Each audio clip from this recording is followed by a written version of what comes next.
Welcome to Kalamata Kouchkiri Moneybase podcast, a first in a series where today we're going to be discussing the markets.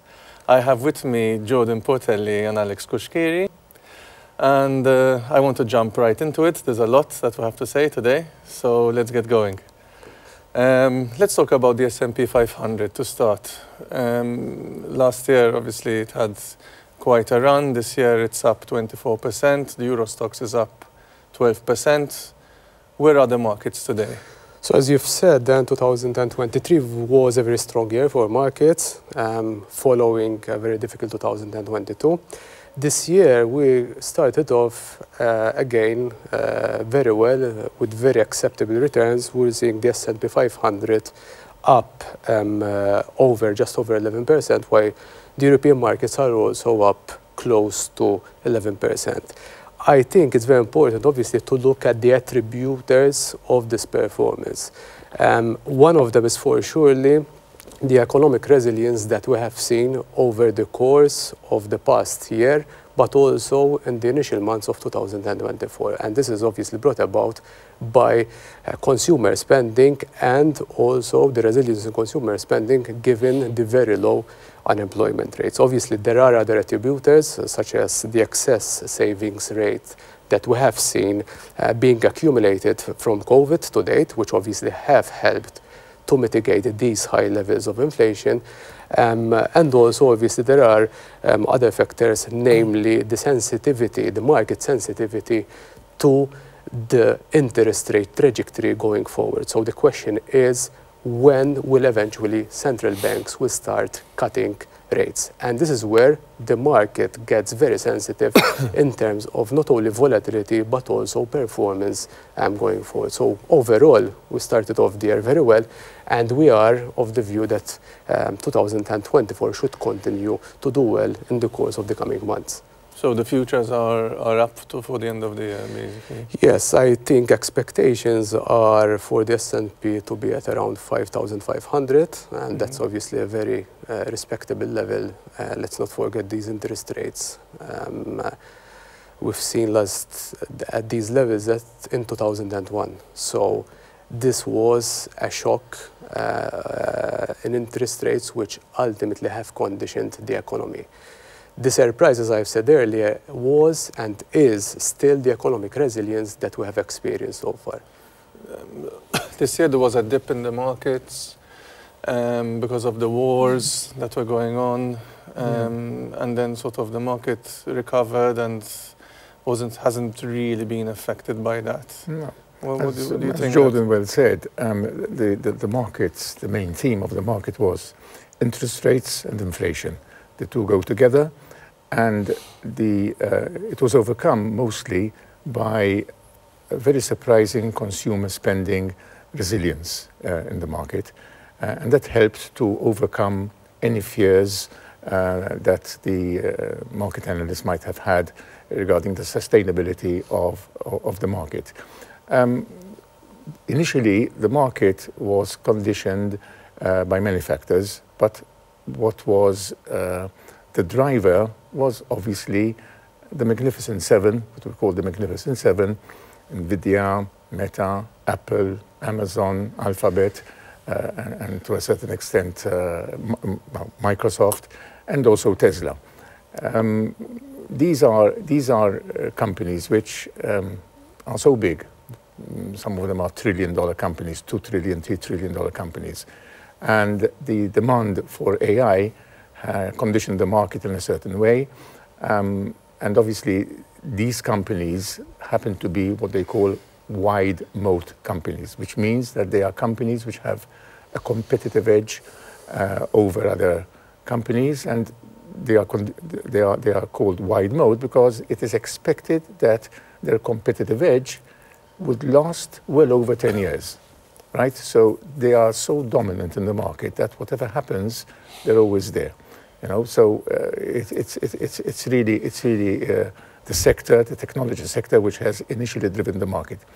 I would hope that the market would widen and other sectors would join, especially where consumer spending is affected. Obviously, the big debate was always how much interest rate cuts are going to be held, and when. Initially, it was thought it would be the first quarter, then it went into the second quarter, now it's the third quarter, and there's even talk that there might not be any interest rate cuts at all. But the market is simply ignoring these facts, and consumer spending is conditioning the market to move forward. If I had to touch upon on your point in terms of interest rate cuts, as you've said, the sensitivity is obviously brought about mainly by when the rate cuts will eventually be the focus, obviously, going forward throughout the year. Again, a very interesting point is that we are seeing for the first time a regional divergence from central banks. So the probability of a rate cut in Europe, okay, is June this year. So the market is pricing close to 100% of a rate cut probability in June this year, as I have said, whereas, as Alex correctly pointed out, there are big question marks whether at all the Federal Reserve in the US will cut rates this year. The market is pricing one rate cut in November, okay? And obviously this gives more uncertainty, pressures more uncertainty on markets. Having said that, as Alex also correctly pointed out, there are different sectors which, despite this unstable interest rate environment, we continue to see a very positive performance. Again, inflation trends are pretty clear, so it is very important to make a clear distinction between the cause of these high interest rates. The cause of these higher interest rates are basically because of high inflation. This high inflation, eventually, we are seeing inflation moving lower. So, as a reminder, in September 2022, the inflation rate, core inflation, which excludes volatility of food and energy in the US, was 6.6%, a very high level. Today, it is at 3.7%. In Europe, it was at levels of 5.7% also in March 2023. Today, we are at 2.7%, so the trend is clear, we're moving lower. So there is some sort of comfort also to market participants that the expectations going forward of inflation moving lower will eventually push central banks to start cutting rates, which is obviously positive, not only for the equity market, but also for the bond market, which we have seen for the first time, especially in October 2023, when interest rates have peaked, numerous opportunities which we haven't seen for the past 15 years. In bonds? In bonds, yes. So obviously interest rates go down, it's positive for the equity markets, but also people that are investing in bonds at the moment, locking in higher interest rates before they go down is an opportunity. I mean, we're going to tackle the bond markets, but once we're talking about interest rates, you want to elaborate a bit on the people locking in the interest rate? You had companies, and Jordan will amplify on this, you had companies which some months ago were investment-grade companies which were issuing bonds at over 5%, 5.5%. Nowadays, Jordan, they're issuing bonds at what? 4 points? Yeah, or lower, even lower, actually. Even lower. So we're back to the 3.8, 3.9 levels. There was a very distinct advantage and an opportunity of a decade, the yields that we've seen. I mean, even US Treasury bills, short-term, 3 months, 6 months, over 5% yield. I mean, in my living memory, I've never seen it, you know. And this was not only in the Fed, but also ECB and you know, German Treasury bills and French and Belgian Treasury bills, UK Treasury stock yielding over 5%. You know, it was an opportunity which, you know, a good investor, especially the income-related investor, would have taken.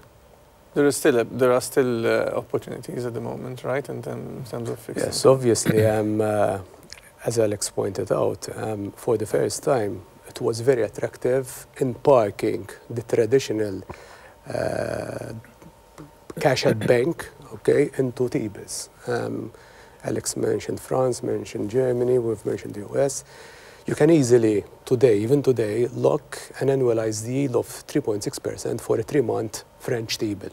So we're talking about close to risk-free instrument, financial instrument. We know that obviously this wasn't possible until last year. And we had also many investors, rightly so, shifting their cash at bank into these instruments because obviously the return was very attractive.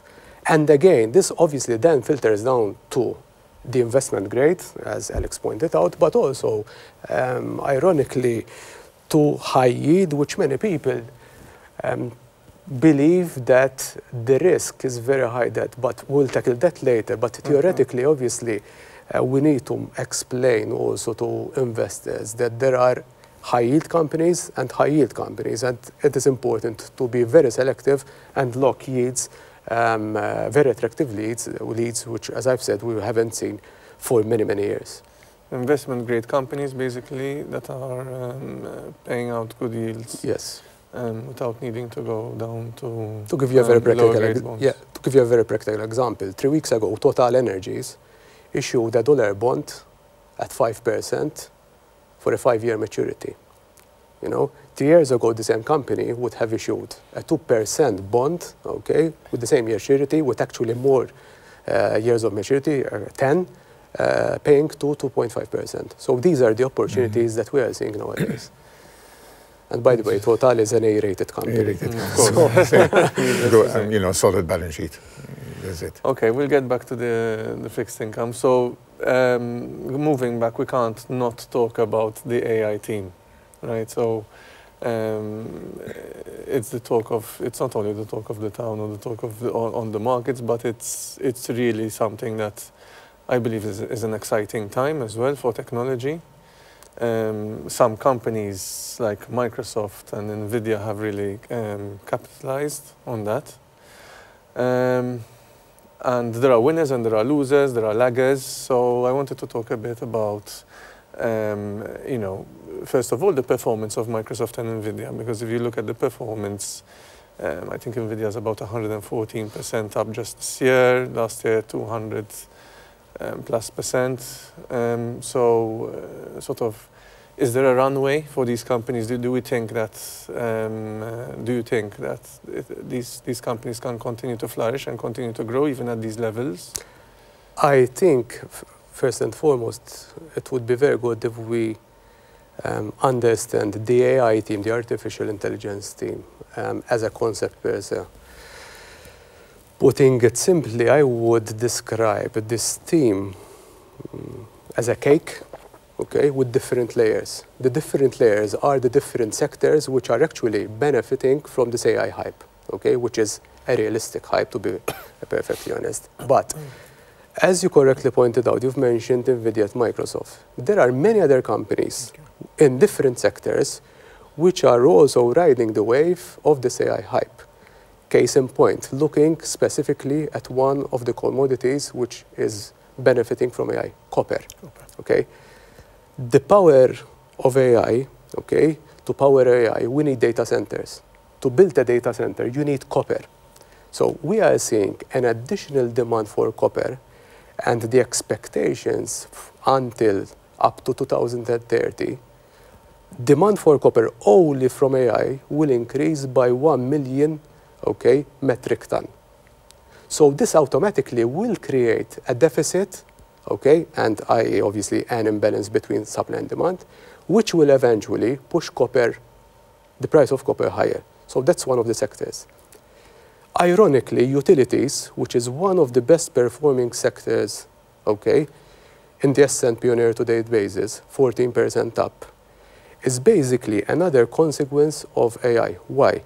You need data centers need to be powered. So we are seeing companies such as Constellium, such as NRG Energies in the US, which are also riding the wave of AI, given that to power AI, you need obviously utilities to generate that power.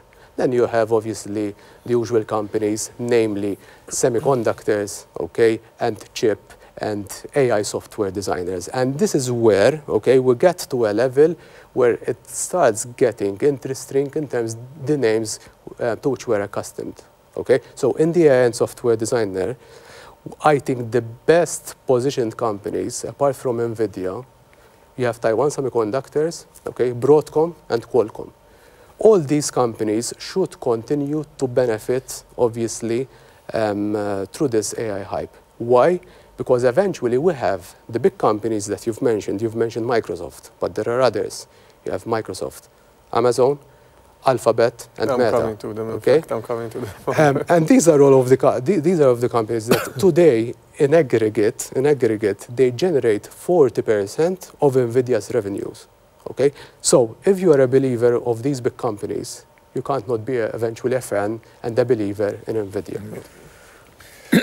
So NVIDIA, so we'll continue on Microsoft because I think what Microsoft is doing is, I think it's quite incredible. But let's just conclude on the NVIDIA piece. NVIDIA announced a stock split. How do you think this is going to, because my question is sort of, not only my question, I think a lot of people are asking, you know, it's just, you know, it's had such a strong performance. How can it, how much more can it continue before there's a correction? And when does that correction, you know, will it then continue to flourish after that? In the meantime, they've just announced a stock split that's going to be effective in June. Yeah. Well, first of all, only recently, only last week, NVIDIA came out with results which beat forecast. And analysts are convinced that it will happen quarter after quarter for the foreseeable future, for the reasons that Jordan went into. So, with regards to NVIDIA and the associated companies that supply NVIDIA with the raw material, Qualcomm or Broadcom, these are good buys for a balanced portfolio. The stock split will not change the valuation of the company. The stock split, the value, but it will make it more attractive for the small investor. Psychologically, it's a psychological thing. It will make it what you're buying at $1,000 today, you will be buying at $100 after June the 7th, right? So really, it does not. It increases the marketability. It increases the liquidity. It is good for the small investors. They feel comfortable. They're buying the same company at the same price-earnings ratios, at the same, everything is the same. But psychologically, I mean, we've had many stock splits in the past, and there's a trend to what happens, right? Even Apple had a stock split, and Walmart had a stock split, and the trend is always the same. There is the initial small investor, or what we call small investor, who pump into it because they see it as an attractive.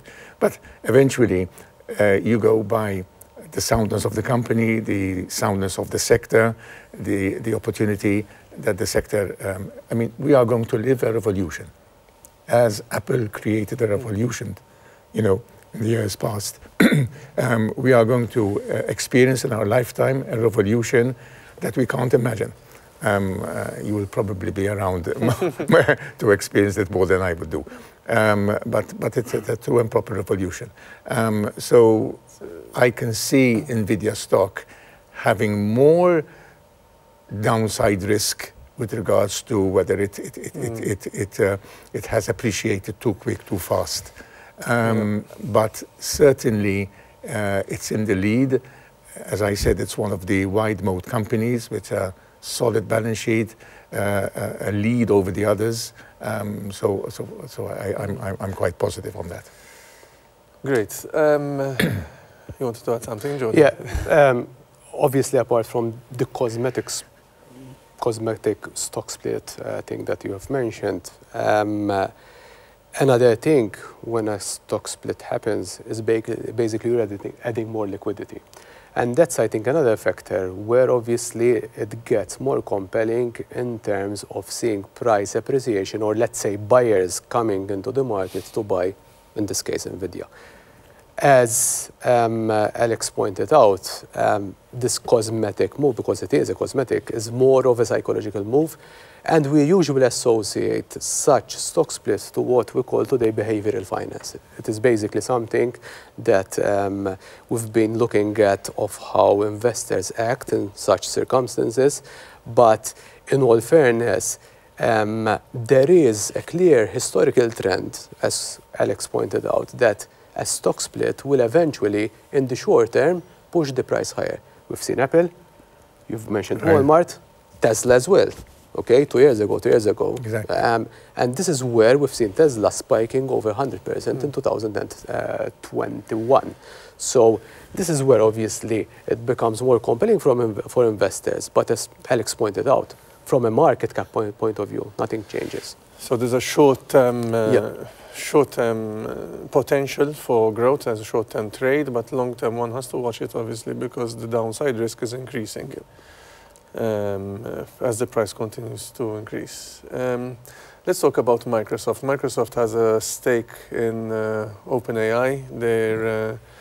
They're eligible for 49% of the profits. They've invested heavily into OpenAI. They've just launched Copilot, both on Azure as an add-on, but also they've launched Copilot PCs, so new PCs that have AI chips, and that's obviously going to, there's talk that that's going to trigger a new cycle for a PC refresh, benefiting also companies like Dell and so on.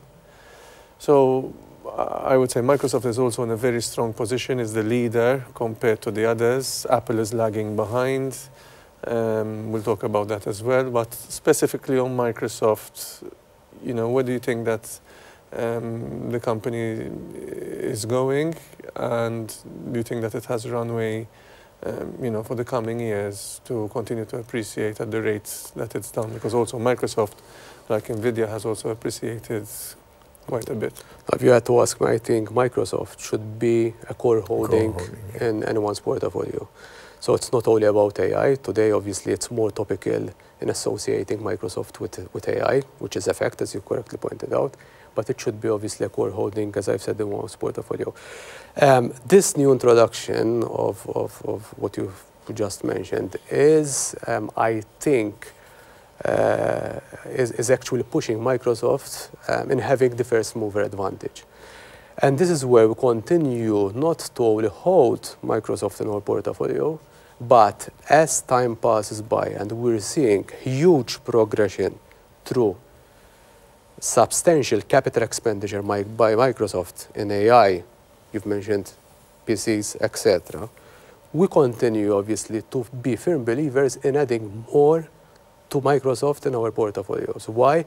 Because this has obviously and will revolutionize the dynamics of AI. And actually, it will obviously push many other companies to follow also. The issue I see, obviously, eventually, and this is where obviously it becomes more difficult to analyze, is basically the subscription fees that Microsoft will eventually, rightly so, impose. Having said that, they're already in trial phase. At the moment, you know, I think it's early days. It's you know, there are companies that have subscribed to it. I've read across the board. Others are just testing it to see how it is, and I've tried it for Copilot on Azure. I mean, it's evolving. I mean, it's quite useful, but it's not worth $30 a month at this point in time. That's why. So that would be, I think that's the difficult part in terms of then valuating the company. I don't know, Alex, your thoughts on Microsoft? Well, basically, I agree with you. It's a core holding. I have it in all my portfolios. The bottom line is invest in companies which have a sustainable competitive advantage, and Microsoft is one of them. You know, because at the end of the day, AI is going to. I mean, you know. The thought is that AI can help all the sectors, basically, can help everybody do their job better, be more efficient, companies be more efficient across the board. It's going to take some time, obviously to get there, but as it gets refined, as the models grow, as we get better, this is not just something that's a fad and after 1 year it's going to go away. This is something that's, in fact, legislation has moved really fast, even in Europe, to legislate, to make sure it doesn't get out of control. Yes. And obviously nobody has a crystal ball, but at the moment, the consensus is that this is something that is going to remain and continue to grow in the future, which is why people are investing so much in I can see AI being used in the medical sector, for example. I can see AI being a major contributor to solving or to finding cures for major maladies today. For example, Apple was also going into investing in that car project. They invested, I don't know how many billions into it for over a decade, and now they've shifted that into AI. Metaverse, the same thing. They've shifted into AI. So it seems that these, the mega caps are all... These companies are wise. When they see that it's not going to be a contributor to their bottom line, they simply say, move on. It's a loss, a one-time loss, but when Apple forfeited the Apple car, and Apple makes what, 40 billion every 3 months. It's a dent. It's a dent in the balance sheet. I think, to add on to this point, the most interesting thing is that AI will not only affect top-line revenues for the companies, but also costs. So you are impacting, looking at obviously your financial, your P&L, you're impacting revenues positively, but you will be also impacting costs, which will obviously through AI eventually move lower. That will automatically increase your margin. And this is why it is very obviously compelling for companies to invest in AI. Obviously, there will be a time obviously where huge capital expenditure is needed, but over the years, as Alex also pointed out, will translate in better margins for any company utilizing AI. I think that summarizes it perfectly, and the opportunities that lie ahead. Couple of more on the mega caps. Apple is lagging behind. There's the WWDC coming up soon. They're expected to make some announcements at the developers conference over there. Apple also hasn't performed well recently. The stock has jammed. It is something that we personally reduced our overweight exposure to Apple 6 months ago. And one of the issues for the stock not performing is basically their exposure to China. We know that China has internal domestic issues in terms of consumer spending. We know that China has one of the highest savings rates in history as we speak. So there is an issue of confidence of the Chinese consumer and spending. And this is where Apple is obviously being conditioned by this lower consumer spending. And if you have to look at the latest earnings, it is clear that Apple, didn't go anywhere so far, so they need a catalyst. In fact, management knows that, and what they did in the last Q1 results, the share buybacks, they've made a share buyback which was higher than expected. So the expectations were of a 90 billion share buyback, and they announced a 110 billion share buyback. That was the only catalyst that pushed Apple share price up 6% on the day. But from a business model point of view, they need to do something. And this is where I think, for the first time in many years, Alex spoke about Apple previously, how over time the company grew, evolved, modernized, revolutionized, and everything. I think when compared to the other companies that we've mentioned, it is lagging big time. It is. Even, if you look at Siri and so on, it's been stagnant for ages. But also its rivals. Samsung is making headway and taking market share. Huawei is now dominant in China. It's being given all the advantages by the Chinese government to, and Apple's loss in China is Huawei's gain there. So they need to come up with a catalyst, which maybe will come quite soon. They're talking to Google to license, obviously, the AI in their product and so on. We'll see. Last one is on the mega caps is Apple. Amazon. We didn't talk about Amazon. Where are they in the race? On Amazon, again, this is one of our core holdings. And it is a core holding because over the years, Amazon has diversified its business model. So we know way back that Amazon was basically only focusing on e-commerce, okay? Today, it still retains 38% of the US e-commerce market, so it is still a leader. Having said that, rationally enough, it has diversified tremendously its offerings. Case in point, if you have to look at Amazon Web Services, I think this is where the company has grew exponentially over the years. And this is where we are seeing Amazon not only growing, but eventually that growth is translating into. You think they can leverage AI though? How do you think they can leverage No, AI? obviously it is. Apart from offering it on the cloud through AWS. Again, Amazon has a huge database of clients, which through AI, okay, they can eventually leverage to pick the best, the highest margin offering that the company is generating today.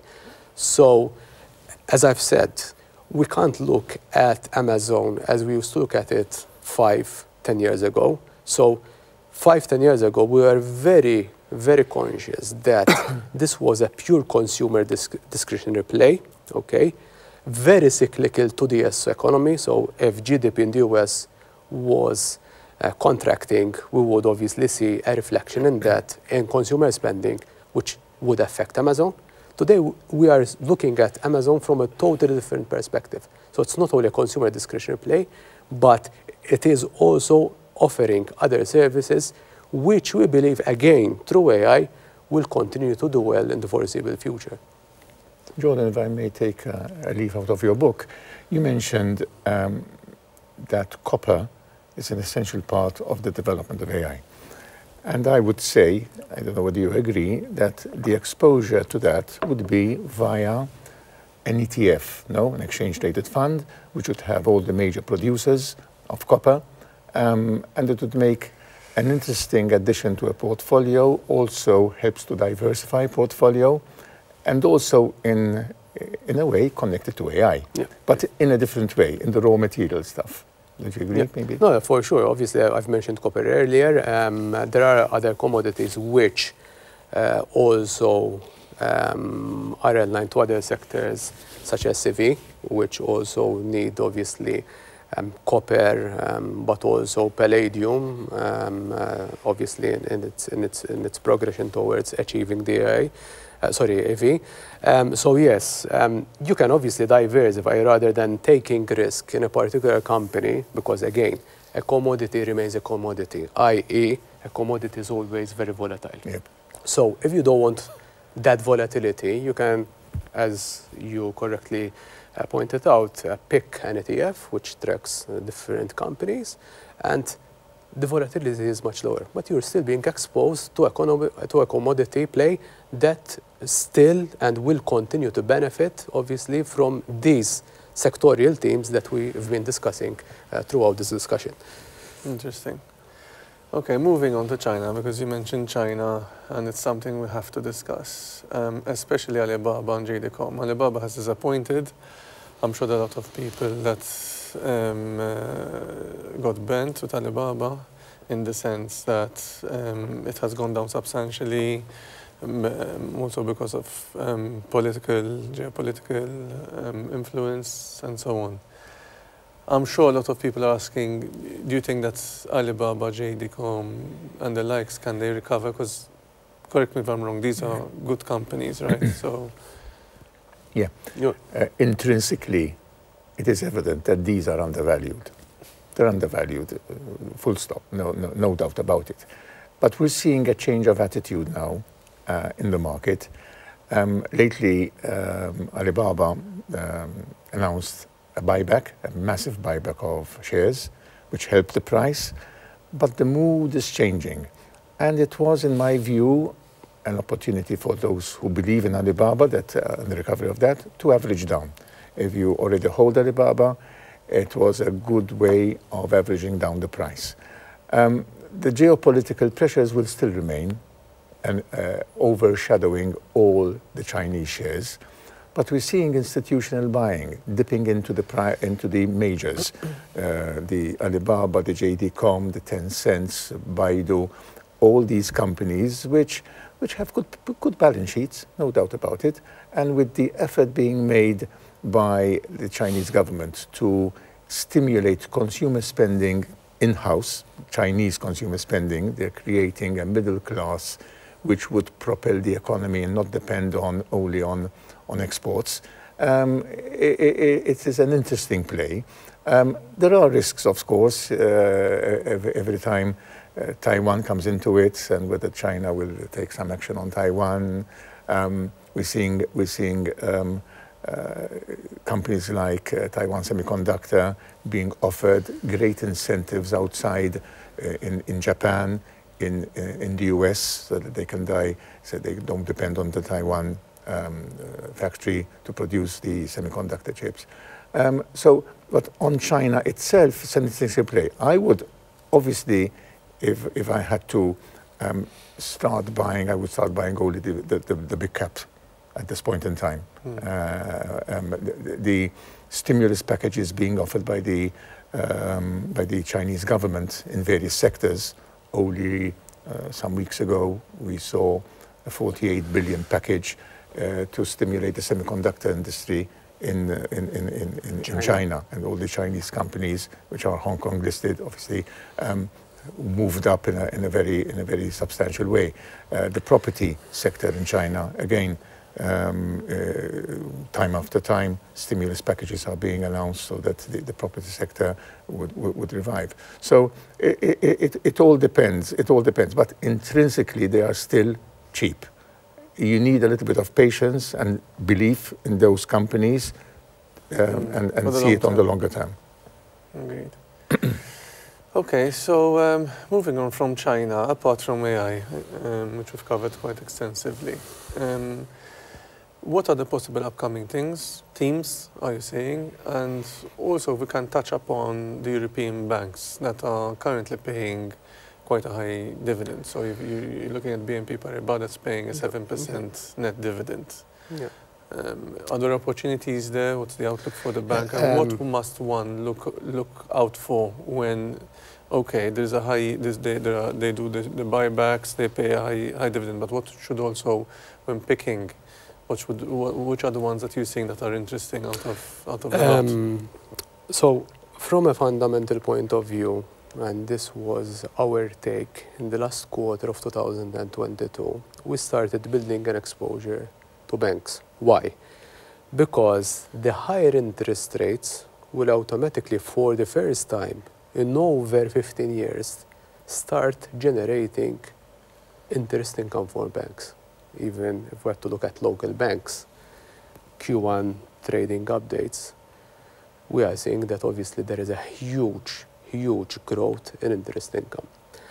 And this is where we started building exposures, as I've said, in the last quarter of 2022, overweight exposures, because fundamentally, banks should have performed well.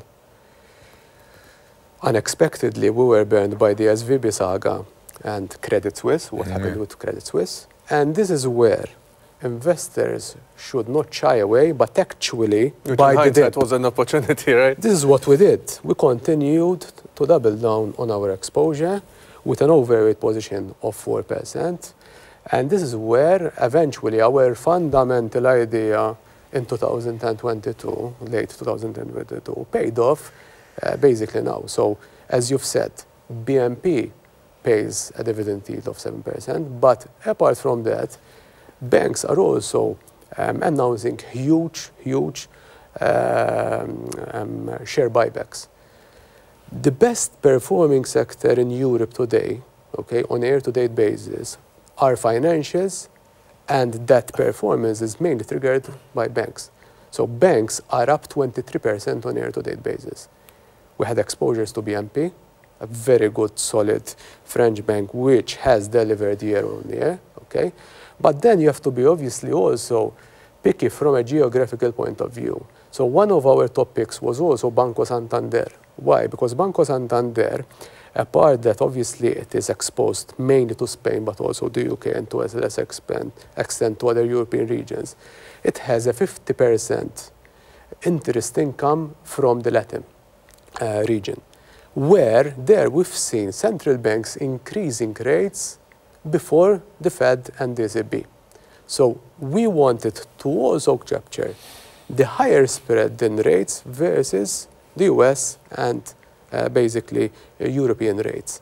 And this is where today, if you have to look at the performance of Banco Santander, plus 25%, BNP is plus 16%. So to answer your question at what we look at, I think it is obviously very important to look at the bank's balance sheet, but also the regional exposure. One point to add, maybe also to anticipate your question whether we should continue to hold banks. As I've said, this was one of our conviction plays which played out very nicely to date, okay? Again, experience taught us that eventually, and obviously Alex can vouch for this, along the way, it is also important to trim. Okay, to trim from the extensive profits that you would have obviously generated, the unrealized profits. So this is what we're doing. We are still slightly overweight banks, okay? Why? Because despite we are of the belief that obviously eventually rates will move lower and obviously interest income will move lower for banks, and it would be very difficult for banks to generate the same interest income that they generated in 2022, okay? Expectations have changed, okay, in line with the higher for longer proposition. So even banks per se, in their estimates for the year, they were more prudent in terms of their interest income. In fact, we have seen many surprises in Q1 results from different banks, especially European banks. And this is why we continue to hold a sizable position in banks. As I've said, we reduce our overweight. In your growth portfolios? Yes, in our growth portfolio, but we are still there. As long as rates move lower, still much higher than the previous rates we've experienced over the past 10 years, close to zero at times in Europe, okay? And non-performing loans will be basically sustained at these levels, not increasing. Banks will continue obviously to do well. The interest receivable has also affected the local banks, huh? Yeah. The performance of the local banks was, the bottom line was affected by interest considerations. The point that you made about skimming the top at every level, but still retaining the core holding is something that I would very much advocate, because we've seen this many, many times where the volatility in the market allows you to skim the top. I mean, we're not saying sell Apple, but if you're having a good profit, skim the profit and keep the core holding. I mean, in this high interest rate scenario, I mean, it really, I don't think it makes sense to leave your money in the bank, not earning, especially if you're not earning any interest, when you have all the opportunities through money market funds, treasury bills, and even high quality investment grade bonds that are offering you. So you have the short term. If you want to go short term, you have treasury bills, you have money market funds that are very, very low risk, almost risk free. You have bonds, you know, there's a lot of instruments out there that you can use to work the cash. Maximize, and at the same time, when obviously the inflation remains, so you need to combat that with you need to make your money work, basically. Okay, so moving on very quickly on the sectors that disappointed in 2024 and the sectors that maybe are not that interesting or that you're avoiding at this point in time. Looking from a sectoral point of view, a disappointing sector on a year-to-date basis, actually two, is healthcare, but I will evolve on healthcare from a different angle Go ahead. later on, and real estate. So obviously, real estate performs very badly in a high interest rate environment. So in late last year, we started building a position slowly in real estate. Why? Because on expectations that inflation moves lower, okay, inflation moves lower, expectations are that obviously we will be facing interest rate cuts. And then eventually we will start seeing a pickup in real estate. Given, you've pointed out correctly, the sticky inflation as we speak, okay? Why? Because we are seeing, again, historical low unemployment in the US, 3.9%, but more importantly, consumer resilience in terms of spending, but also strong GDP figures, obviously, as a reflection of consumer spending. So the anticipation of these higher for longer rates, given the more resilient economy, have triggered volatility in sectors such as real estate that should have or will eventually perform well as rates move lower. And this was one of the laggards so far on a year-to-date basis. Having said that, we still believe that eventually this will be an opportunity. And this is where, when we invest, it is very important to have a position in mind in terms of exposure and not obviously invest the exposure at one go. And this is where we drift feet, okay, given, as Alex pointed out, the market remains very volatile. And we have to be patient, okay? So one of the biggest mistakes that investors make is obviously being not patient at all. And Trying to time the market? It's not basically trying to time the market, it's the time in the market that will eventually, over the long term, will generate excess returns.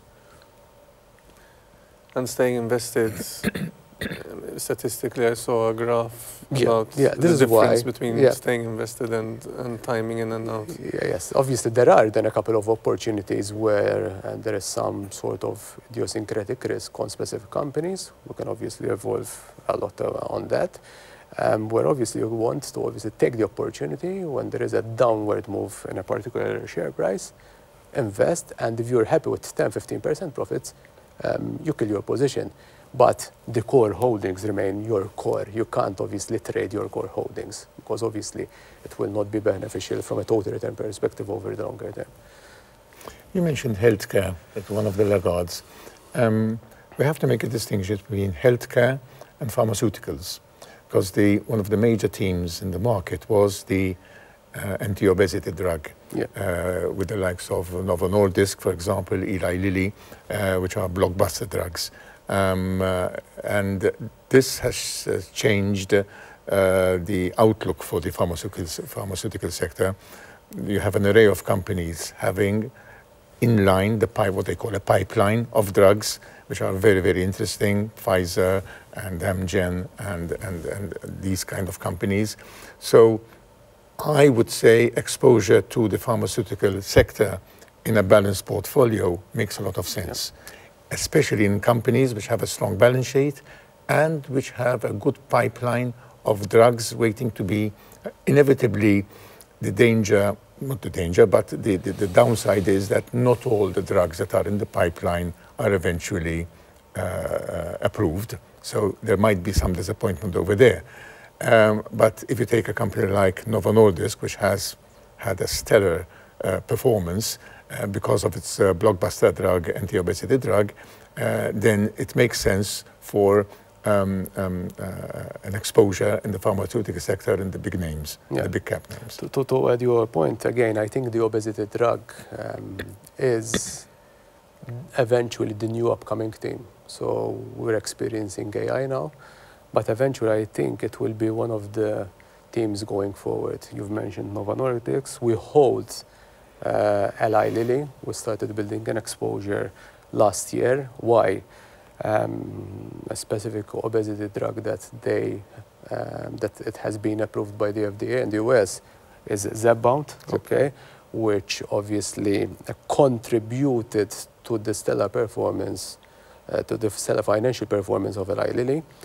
And I think it is an upcoming theme because if you had to look at the demographics and specifically at the obesity rate, okay, again, ironically, if we had to look at Europe, Malta and Croatia have the highest obesity rate at around 60%, okay?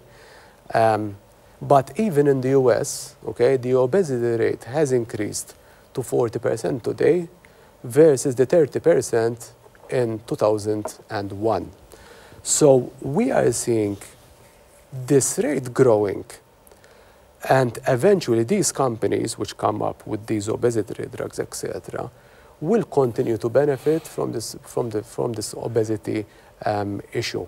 And this is why I totally agree with you, Alex, that building a position in such names will eventually also prove to be another interesting pick in generating positive performance in one's portfolio.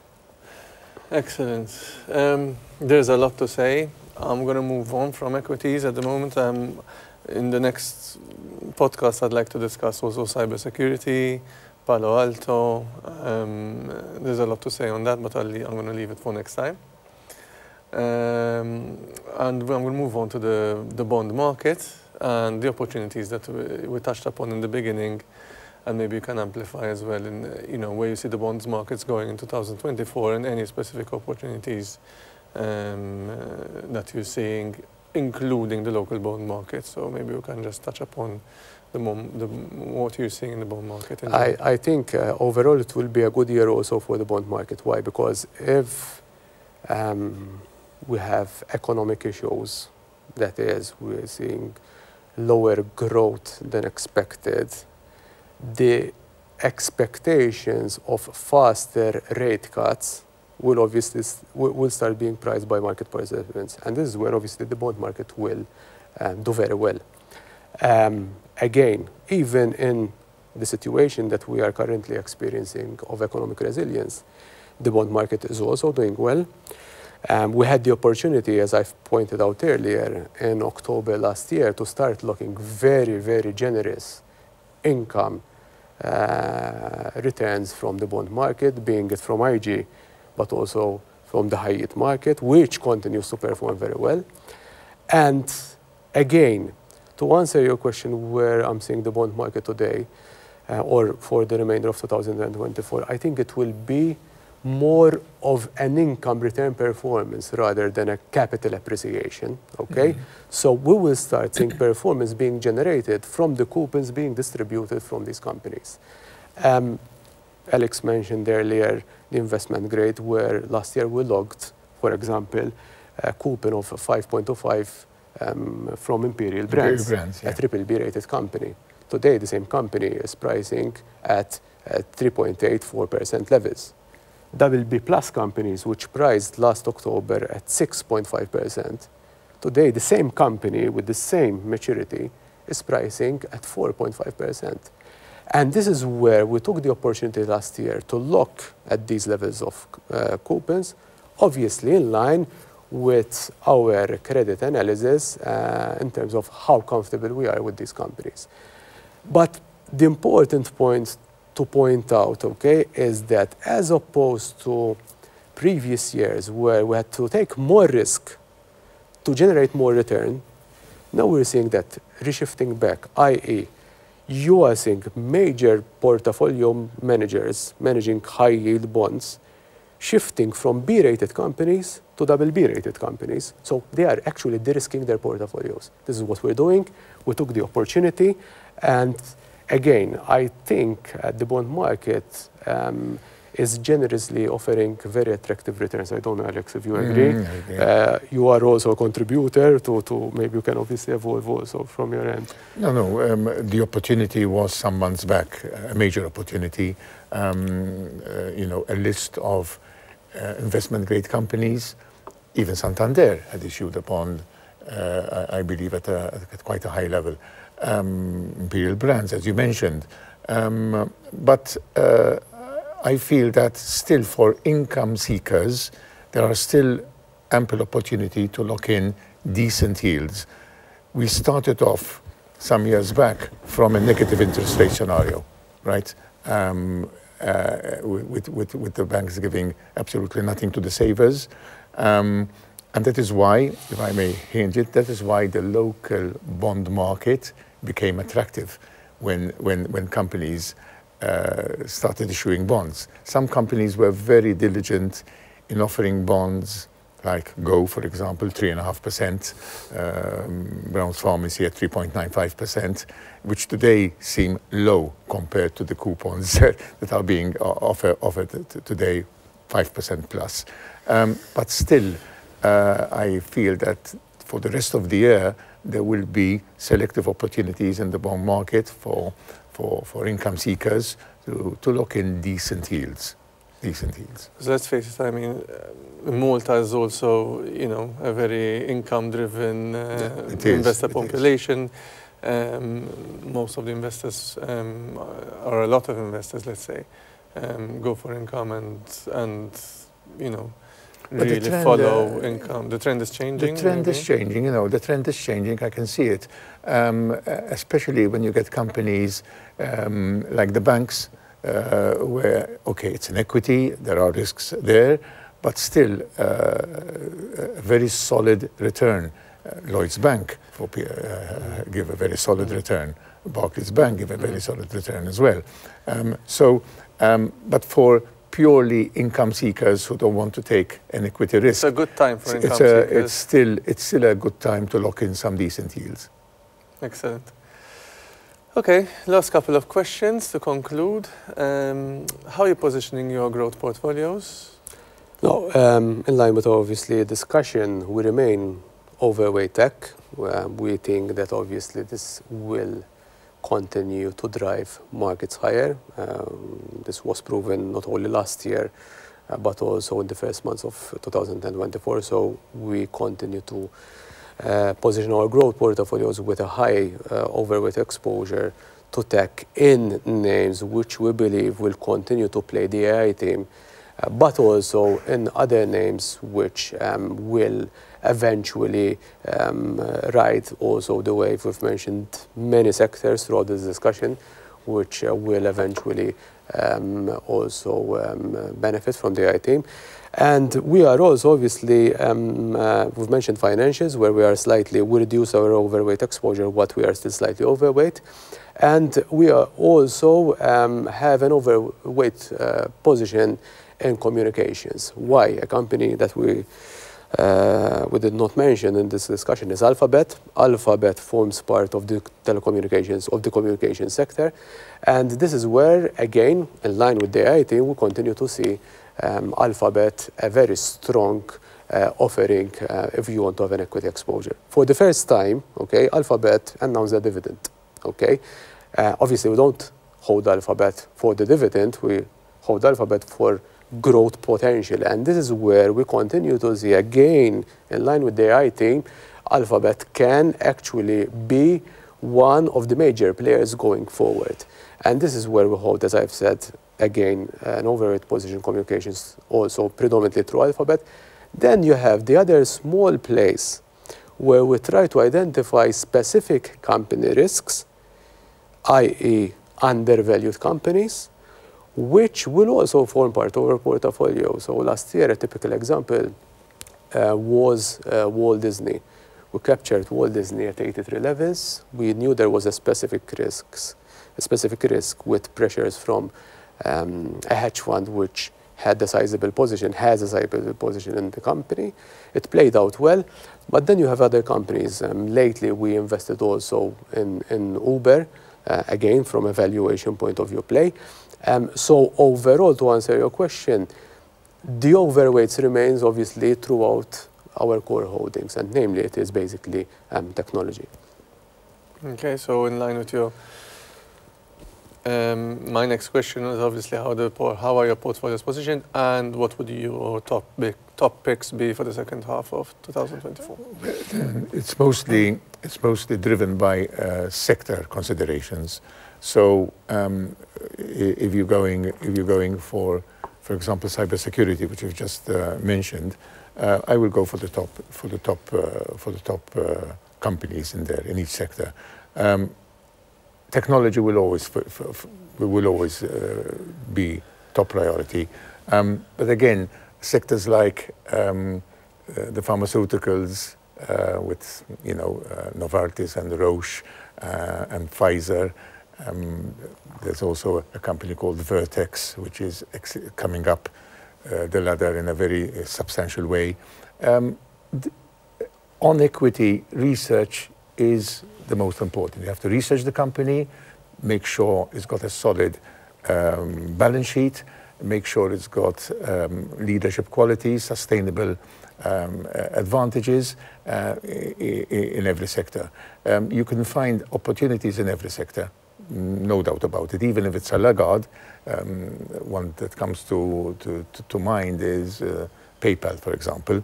I know you don't like PayPal, so but still there was a good trading opportunity when it was bombed out. So really, I think in our company, as Jordan well knows, because he's the leader in that, research the company, take a calculated risk.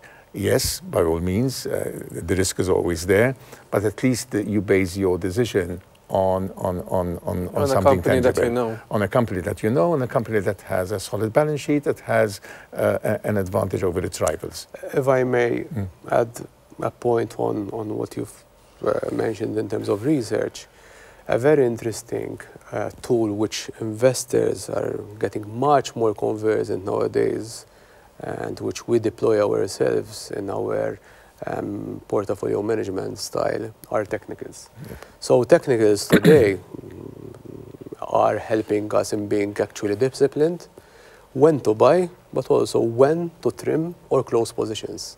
So we had numerous examples where the deployment of technical, obviously backed by our approach, which is solidly based on fundamentals, in line with your point of making research, obviously the core of your investment decisions, has helped us to actually get into an entry level which was more decent, and eventually it will obviously help you also in generating higher returns than initially expected. So technicals, as I've said, they're becoming much more conversant also with the retail investor. And there are numerous websites where one can easily access for free, and you can look at charts, and obviously Morningstar is one of them. And how have your discretionary portfolios performed? Let's say the growth portfolios this year? No, on a year-to-date basis, we're just shy 13% on DPMs. So I think it is a very, very acceptable and respectable performance.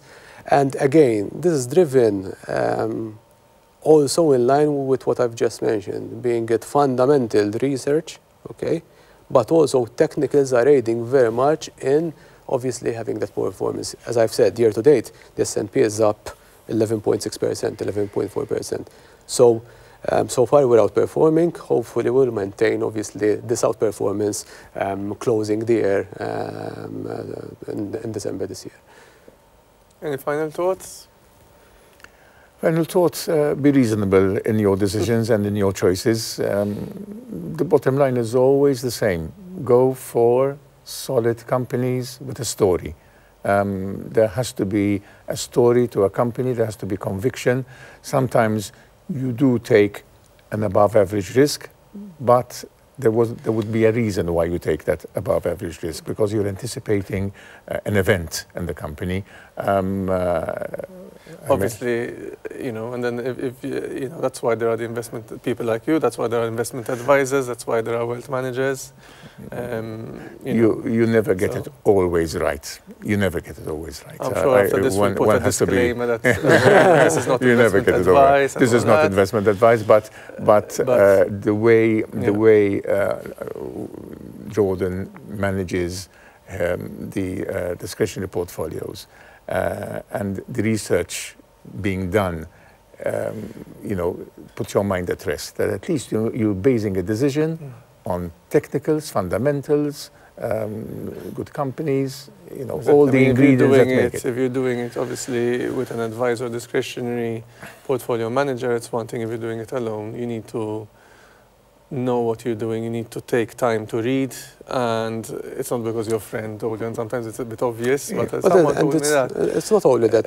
Before I've mentioned behavioral finance. When you're managing your own portfolio, you will have emotional biases. So if somebody is managing your portfolio, obviously that changes completely, because you are totally detached. I remember a particular conversation with one of our clients. Basically, he told me, I can never get it right with my equity portfolio because there is also an emotional bias. Should I sell? Should I not? Obviously, when your portfolio is being managed by people which obviously have been in the industry for and have experience for a number of years, this emotional bias will be totally ignored. And this is where you need to take profits. You need to invest when your equity is down 30%, okay? You've mentioned Palo Alto, one of the top cybersecurity names. After the results, it was very sensitive to management's comments. Equity was down 30%. This is where actually you would need to take a position. If I would have been managing know that the fundamentals... Yes, because the fundamentals are there, okay? A retail investor would panic, would sell out, okay, and not reinvest. Okay, and this is why, again, to conclude, it's not timing the market, but it's the time in the market based, obviously, on a fundamental view. Thank you so much. A wealth of information, and I feel that we've just touched, you know, the tip of the iceberg. There's so much to say. We could go on for 3 hours. We'll try to keep it even shorter next time and more frequent. You can follow us on LinkedIn, you can follow us on Facebook, Kalamata Kouchkiri pages, Moneybase pages, the Moneybase community page, LinkedIn, and I think this will be on YouTube as well. So there's a lot of places where we're going to publish this and hopefully keep it up going forward, covering investments, but also hopefully we can get some guests on to discuss fintech and other topics, but primarily we'll be covering the markets. Thank you.